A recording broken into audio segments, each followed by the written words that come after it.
Hey YouTube, USA Second Amendment here with a video for you guys. This is an update on my Mosin Nagant build. You should have seen a video I uploaded not too long ago about a JMEC scope mount, and this is sort of following with that. One of the things with that mount is you have to have your Mosin Nagant bolt turned down to a sniper style bolt. So let me get right into that and I'll show you the company that I used for it. I mailed my bolt off. And then they did the work and then they mailed it back. So here, let me show you first the company. Make sure. Okay. All right. So here you guys go. So you guys can see here, it says Tosin or Tosin Customization and Restoration. Out of Arizona. I forget his website offhand, but it's like Tosin Firearms or Tosin Custom Firearms. You can Google it and find that. And if I'm saying the name wrong, I apologize. But it's either, I think, Tosin or Tosin. But anyway, again, out of Arizona. But look up that right there, and you'll be able to find him if you want this done. I believe this cost about $55, but that did include shipping back to me, which was nice. I had to pay for shipping going there, obviously. But let me show you guys what he did and explain to you what he did.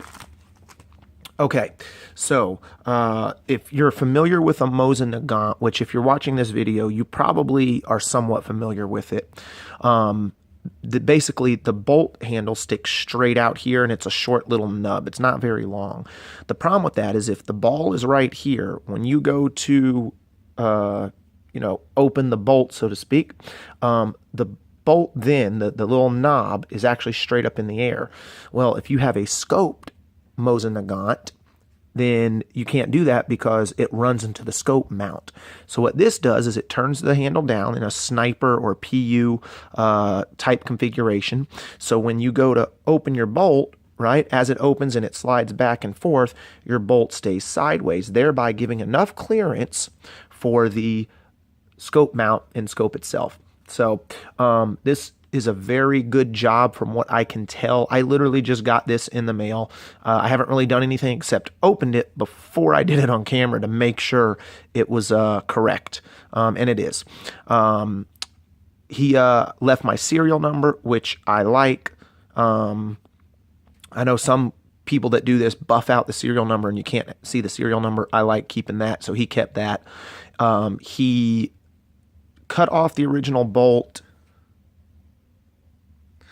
and then threaded this in here, and you guys can see there's a pin right there.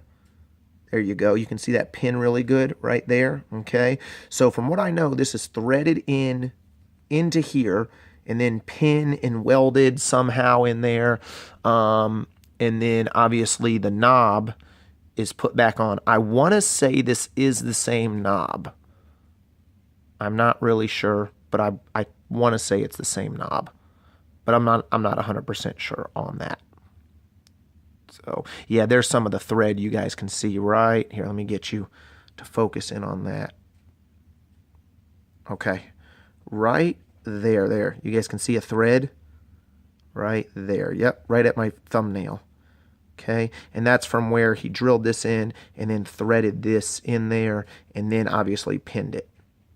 So very solid. There's no wiggle, no play. It's exactly what I wanted. So I'm very happy with it. If you're wondering, when you mail this in, okay, and this is pretty much for every service, not just the guy that I used, but pretty much every service, you disassemble your bolt all the way, okay, your whole bolt assembly, and you only send this piece. You don't send the spring, the firing pin, the safety pull lever on the Mosin Nagants, the little round, the cocking, whatever. You don't send none of that. You literally disassemble it all the way, and you just send this part. So that's it. Pretty simple. Pretty straightforward.